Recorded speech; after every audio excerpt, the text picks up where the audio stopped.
Hi guys, welcome to English for WBCS classes. Deer aspirants, তোমরা সকলেই জানো যারা WBCS অ্যাসপিরেন্ট বা WBCS এক্সামের প্রতি ইন্টারেস্ট রাখো যে 2025 থেকে মেন্স পরীক্ষায় জিএস পেপারসগুলো যে এমসিকিউজ মানে প্যাটার্নে ছিল এতদিন সেটা আর থাকছে না। 25 থেকে ডেসক্রিপটিভ পেপার হয়ে যাবে, অর্থাৎ জিএস পেপারসগুলোকে এবার লিখতে হবে, ঠিক আছে? আর এমসিকিউজ থাকবে না, হিস্ট্রি, জিওগ্রাফি, পলিটি, ইকোনমি।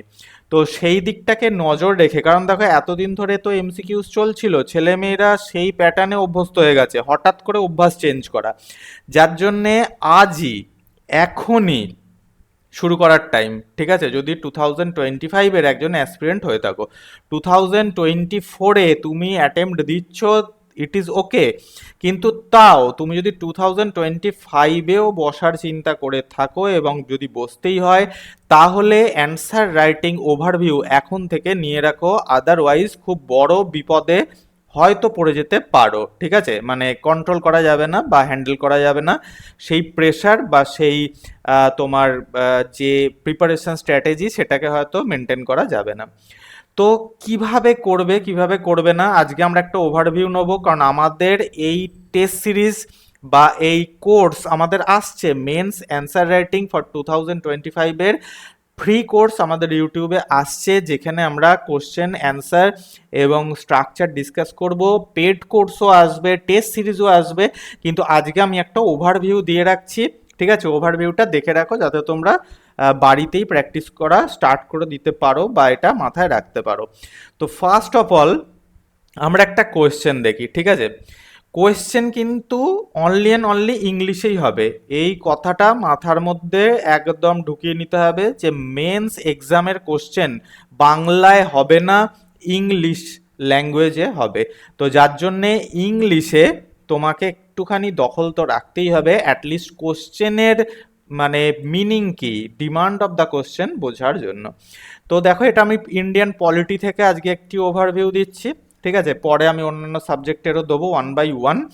তো চ্যানেলে ফার্স্ট টাইম এসে থাকলে সাবস্ক্রাইব করে রাখতে পারো, কারণ এটা তো একদম ফ্রি। আর বন্ধুদের সঙ্গে শেয়ার করতে পারো, বেল নোটিফিকেশন অন রাখতে পারো, পছন্দ যদি হয় ভিডিওটা দেখার পর তাহলে লাইকও করতে পারো। তো চলো, হাতে সময় থাকলে দেখো, define financial emergency, how many times has this been proclaimed so far. ঠিক আছে, এই ধরনের কোশ্চেন 20 মার্কসেরও আসতে পারে, 25 মার্কসেরও আসতে পারে, ইভেন 40 মার্কসেরও আসতে পারে, যে কোনো একটা মার্কস ধরে আসবে। সেটা তো তখনই জানা যাবে যখন আমাদের কমপ্লিট সিলেবাস এবং কোশ্চেন প্যাটার্ন পিএসসি প্রকাশ করবে। এখন তো শুধু এটাই বলে দিয়েছে যে ডেসক্রিপটিভ হবে। তো দেখো কোশ্চেন কি বলছে, ডিফাইন ফিনান্সিয়াল এমার্জেন্সি, তার মানে আমাদের দেশের প্রেসিডেন্ট যে 3 ধরনের এমার্জেন্সি প্রোক্লেম করতে পারে, তার মধ্যে ফিনান্সিয়াল এমার্জেন্সির কে ডেফিনিশন দিতে বলেছে, ডিফাইন কাকে মানে সংজ্ঞা দিতে বলেছে। How many times has this been proclaimed so far, আজ পর্যন্ত বা এখন পর্যন্ত কতবার এই ফিনান্সিয়াল এমার্জেন্সি প্রোক্লেমড হয়েছে আমাদের দেশে। তো এই হচ্ছে কোশ্চেনের প্যাটার্ন, এবং খুব যদি ক্লোজলি তুমি অবজার্ভ করো যে দুটো পার্ট, তাই না? এই একটা পার্ট কোশ্চেনের আর এই একটা পার্ট, তাহলে এই দুটো পার্টের মধ্যে ব্যালেন্স করে এই কোশ্চেন এর অ্যান্সার তোমাকে দিয়ে আসতে হবে এক্সাম খাতায়, এবং তুমি অ্যান্সার ইংলিশেও লিখতে পারো, তুমি অ্যান্সার বেঙ্গলিতেও লিখতে পারো, যেটা তোমার ইচ্ছা। কিন্তু মনে রাখবে, একটি পেপারের সমস্ত কোশ্চেনের অ্যান্সার কিন্তু একই ল্যাঙ্গুয়েজে হতে হবে। তুমি যদি ইংলিশে লেখো তাহলে ইংলিশেই সব কটার অ্যান্সার, বেঙ্গলিতে লিখলে বেঙ্গলিতেই। ওকে, তো দেখো, যখন এই ধরনের কোয়েশ্চেন জিজ্ঞাসা করবে, দুটো পার্ট থাকবে এবং সেই কোশ্চেনের মধ্যে ডিফাইন ওয়ার্ডটা থাকবে। ডিফাইন, কারণ কোশ্চেনে মাথায় রাখতে হবে প্রত্যেকটা ওয়ার্ড ধরে কিন্তু কোশ্চেনের ডিমান্ড চেঞ্জ হয়ে যায়, সেটা আমি যখন একটা একটা করে ডিসকাস করবো বুঝতে পারবে। এখানে ডিফাইনের জায়গায় যদি ডিসকাস লেখা থাকতো তাহলে কিন্তু আবার অন্যরকম কোশ্চেন প্যাটার্ন হতো। বলছে this approach ensures you define the term, তার মানে ফিনান্সিয়াল এমার্জেন্সি টার্মটাকে ডিফাইন করা। ফিনান্সিয়াল এমার্জেন্সি এটার মানে টার্ম, এই যে ফিনান্সিয়াল, এই যে ফিনান্সিয়াল তার মানে কি পয়সা রিলেটেড, ফাইন্যান্স সম্পর্কে রিলেটেড, আর এমার্জেন্সি মানে হচ্ছে ক্রাইসিস হতে পারে, বা ফিনান্সিয়াল বা ফাইন্যান্স, দেশের ফাইন্যান্স সিস্টেমের ওপর কোনো একটা বড় আপদ বিপদ এসে গিয়েছে, ঠিক আছে? বোঝা গেল?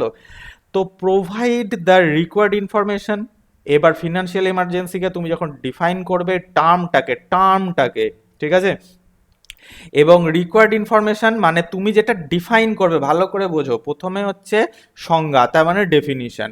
এবার ডেফিনিশনকে সাপোর্ট করার জন্য সাপোর্টিং স্টেটমেন্ট যাকে বলা হয়, ঠিক আছে, তারপর তোমার ইনফরমেশন, ঠিক আছে, ওই রিলেটেড আর যে ইনফরমেশন আছে সেসব ইনফরমেশন, এবং আমরা দেখব যে স্ট্রাকচার্ড অ্যান্সার রাইটিং ফরম্যাট কি হতে পারে। তাহলে ফার্স্ট অফ অল আগে অ্যাপ্রোচটা বুঝতে হবে ডেফিনিশনকে আমরা যখন সাপোর্ট করব তখন সেটা সাপোর্টিং স্টেটমেন্ট বলা হয়, একটা বা দুটো স্টেটমেন্ট বা চারটে, একটা প্যারাই দিতে মানে দেওয়া যেতে পারে, এবং সেই রিলেটেড ইনফরমেশন, ঠিক আছে। তো চলো এবার দেখি। দেখো ফার্স্ট হচ্ছে ইন্ট্রোডাকশন তুমি যখন লিখবে, ঠিক আছে, তার আগে এই কাজ তিনটে তোমাকে ফার্স্ট করে নিতে হবে। তাহলে এক নম্বরে ইন্ট্রোডাকশন, তাহলে precise definition, clearly state what the term means, তোমার ডিফাইন থাকলে হোয়াট ইজ, এই হোয়াট ইজ এর উত্তর লিখতে হবে।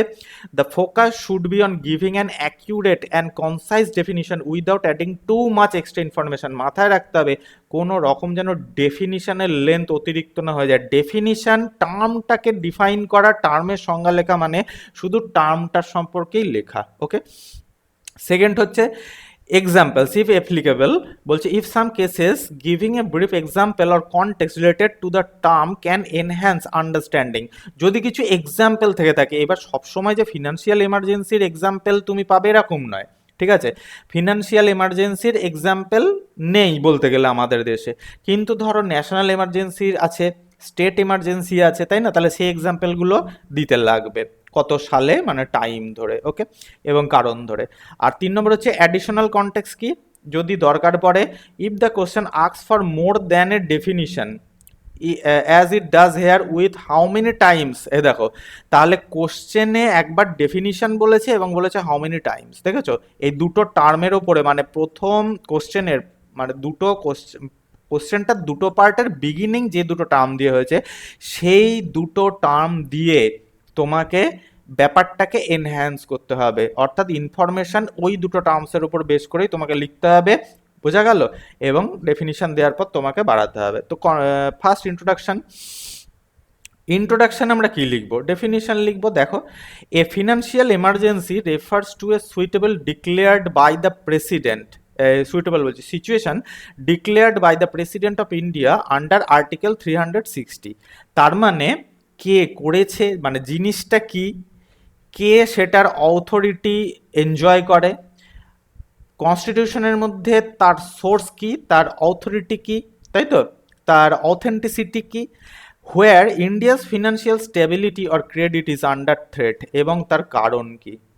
তার মানে কি কি আমরা কভার করছি, হোয়াট কার ওপর কথা হচ্ছে, কে সেটার গার্জেন বলা যেতে পারে, যে কে সেটাকে মানে তার কন্ট্রোল কার হাতে আছে, এবং তার সোর্স কি, অথেন্টিসিটি কি, এবং কি কারণ। This grants the central government extra ordinary powers to control financial matters across states, বোঝা গেল। তাহলে এইটা, ঠিক আছে, এইটা যদি লাগু হয় তাহলে সেন্ট্রাল গভর্নমেন্ট মানে এক্সিকিউটিং যে পাওয়ারটা, মানে executing agency of the power, তখন বলতে হবে গভর্নমেন্ট, ঠিক আছে, কিন্তু কে ওটাকে আনে, প্রেসিডেন্ট আনে, ঠিক আছে, এবং কখন আনে না, যখন ফিনান্সিয়াল ম্যাটার্সের উপরে একটা ক্রাইসিস বা একটা আপদ বিপদ এসে যায়। তাহলে আমি এখানে ইংলিশে তোমাদের ব্যাপারটা দেখাচ্ছি, কিন্তু এটা অ্যাকচুয়ালি ইংলিশেও তুমি লিখতে পারো, ইংলিশের লেখাটা কত ঝাড়া ঝাপটা পরিষ্কার হয়েছে, তুমি এটাকে বেঙ্গলিতেও লিখতে পারো। তাহলে এটা হয়ে গেল ইন্ট্রোডাকশন, ওকে। নেক্সট পয়েন্ট দেখো, এইবার আমরা এক্সপ্লেনেশন দেবো, ঠিক আছে। এক্সপ্লেনেশন কি, দেখো, explain briefly the powers of the president gains during a financial emergency. তাহলে কে অথরিটি ভোগ করছে, মানে ওটাকে কে আনতে পারে, প্রেসিডেন্ট আনতে পারে। যেমন দেখো, সাচ অ্যাজ, এখান থেকে such as the authority to reduce salaries or alter financial distribution between the central and state government. তার মানে আমরা সবার প্রথমে দেখলাম কি না, প্রেসিডেন্ট আনছে, কত নম্বর আর্টিকেল, তোমার কি কারণে আনছে, এবং কে সেটাকে মানে ওই পাওয়ারটাকে এক্সিকিউট করছে, কে পাওয়ার এনজয় করছে এবং লাস্টলি কি কারণে আনা হচ্ছে এবং তার ফলাফল কি হচ্ছে। দেখো এক্সপ্লেনেশন আমি বললাম না অপশনাল, এখানে বলছে অপশনাল, তার মানে কি এক্সপ্লেনেশনটা আমি দেবো এবং রিলেটেড সাপোর্টিং স্টেটমেন্ট। এই সময় কি করা হয় না, অথরিটির হাতে সম্পূর্ণ পাওয়ার চলে যায়, তারা রিডিউস করে দেয় স্যালারিজ। কাদের স্যালারি? ধরো সুপ্রিম কোর্ট হাইকোর্টের যারা জাজেস আছে, চিফ জাস্টিস আছে, তাদের এই ধরনের অফিসিয়ালসদের, গভর্নরের, প্রেসিডেন্টের, প্রধানমন্ত্রীর, ঠিক আছে, যারা যারা সেন্ট্রাল এক্সিকিউটিভ অফিসার আছে তাদের সব স্যালারিকে তোমার রিডিউস করা হয়, ঠিক আছে, অথবা alter financial distribution between the central and the state governments. এবং মানে সেন্ট্রালের ঘর থেকে স্টেটরা যে ট্যাক্সের যে পার্টটা পায়, ঠিক আছে, যে তোমার অনুদানগুলো পার্ট এডগুলো পায়, ফিনান্সিয়াল এড, সেগুলো অল্টার করা হতে পারে। অল্টার বলতে চেঞ্জ করা হতে পারে টার্মস অ্যান্ড কন্ডিশনে। তাহলে দেখেছো ফিনান্সিয়াল এমার্জেন্সি ধরে একদম ক্রিপসি মানে একদম ব্রিফলি কিন্তু এফেক্টিভ অ্যান্সারের মধ্যে কোন কোন পয়েন্ট আমাদের যুক্ত করতে হচ্ছে। আমি ফুল অ্যান্সার দেখাবো নেক্সট কিছুক্ষণ পরেই দেখাবো ফুল অ্যান্সারের টাইপ কিরম হবে। ওকে, নেক্সট দেখো এইবারে প্রোক্লেমেশন ফ্রিকোয়েন্সি। তাহলে আমার হয়ে গেল ডেফিনিশন রিলেটেড, যা প্রথমে ডেফিনিশন দিলাম এবং তারপরে আমরা দিলাম এই সাপোর্টিং স্টেটমেন্ট। ওকে, এবার চলে এলাম ফ্রিকোয়েন্সি। জিজ্ঞাসা করেছে যে হাউ মেনি টাইমস, তার মানে this is frequency. Answer the second part of the কোয়েশ্চেনের মধ্যে financial emergency has never been proclaimed in India so far. বলছে একবারও আমাদের ফিনান্সিয়াল এমার্জেন্সি ইন্ডিয়াতে লাগু হয়নি। তাহলে দেখো কতবার লাগু হয়েছে? একবারও লাগু হয়নি। এক কথায় গল্প শেষ। এবার দেখো অপশনাল অর্থাৎ কি সাপোর্টিং স্টেটমেন্ট। সাপোর্টিং স্টেটমেন্ট কি না হাউ মেনি টাইমস, তার মানে তুমি এখানে যা লিখছো, ঠিক আছে, এখানে তুমি যা লিখছো ফ্রিকোয়েন্সি, তুমি এখানে যা লিখলে সেটা সাপোর্টিং স্টেটমেন্ট কি দিলে না। দেখো কি বলছে, কি সিগনিফিকেন্স কি, a proclamation and why it is used, বলছে sparingly highlighting the reality of the situation. তাহলে অপশনালে যদি কনক্লুশনের মধ্যে তোমার এরকম থাকে, কেন কেন এবার দেখো এক্সাম্পল পুরোটা, ঠিক আছে, ভালো করে জায়গাটা বুঝবে। তাহলে financial emergency under the Indian constitution is a situation declared by the president of India under article 360 when the financial stability or credit of India is threatened. During such an emergency, the central government can gain extraordinary control over the finance of both the central and the state governments, including the power to reduce salaries, alter financial management, and direct the allocation of financial resources. হয়ে গেল clear. Supporting statement সমেত এখানে ঢুকিয়ে দিলাম। As of now financial emergency has never been proclaimed in India. কেন? This reflects the importance of economic stability and the seriousness with which such a step is considered by the government. ঠিক আছে, তাহলে আমরা ফুল answer টাইপও দেখে নিলাম এখানে। তাহলে complete তোমাকে যেটা বলতে হবে যে ডেফিনিশন উইথ সাপোর্টিং স্টেটমেন্ট। এবার এইখানে একটা ছোট পয়েন্ট ডিসকাস করে দিচ্ছি, সেটা হচ্ছে দেখো how many times has this been proclaimed so far. Financial emergency একবারও প্রোক্লেমড হয়নি, যার জন্যে এর অ্যান্সারটা এত ছোট হলো, তাই না? কিন্তু এখানে যদি ফিনান্সিয়াল এমার্জেন্সির জায়গায় যদি ন্যাশনাল এমার্জেন্সি হতো বা যদি স্টেট এমার্জেন্সি হতো, তাহলে হাউ মেনি টাইমসের যে পার্ট অর্থাৎ second part of the answer positively lengthy হতো, তার মানে প্রায় এটার সমানই হতো। যার জন্য এই কোশ্চেনটার ক্ষেত্রে ফার্স্ট পার্টটা ছোট হলো এবং সেকেন্ড পার্টটা আমাদের ফার্স্ট পার্টটা বড় হলো এবং সেকেন্ড পার্টটা অনেকটাই ছোট হলো। তাহলে এটা একটা জাস্ট ওভারভিউ দিলাম। নেক্সট আমাদের লেসনে এই কোর্সটায় ফ্রি লেকচার সিরিজে এই কোর্সটায় আমরা এই ধরনের আরও অনেক কোশ্চেন ডিসকাস করব। তুমি এই কোশ্চেনটারই বেঙ্গলিতে বুঝে নিলে কি লিখতে হবে, বেঙ্গলিতে তুমি অ্যান্সার লেখো, দরকার হয় তুমি এইখানে 3টে অ্যান্সার লিখতে পারো। ফিনান্সিয়াল এমার্জেন্সির উপর একটা লিখো, একটা ন্যাশনাল এমার্জেন্সির উপর লিখো, আর একটা স্টেট ইমার্জেন্সি বা প্রেসিডেন্ট রুলের ওপর লিখো উইথ আর্টিকেল নাম্বার। তাহলে কি হবে না তোমার অ্যান্সার রাইটিং যে এনহ্যান্সমেন্ট এনরিচিং ব্যাপারটা আসবে। এছাড়াও ওই চ্যাপ্টারটা তোমার ক্লোজলি ফলো করা হয়ে যাবে।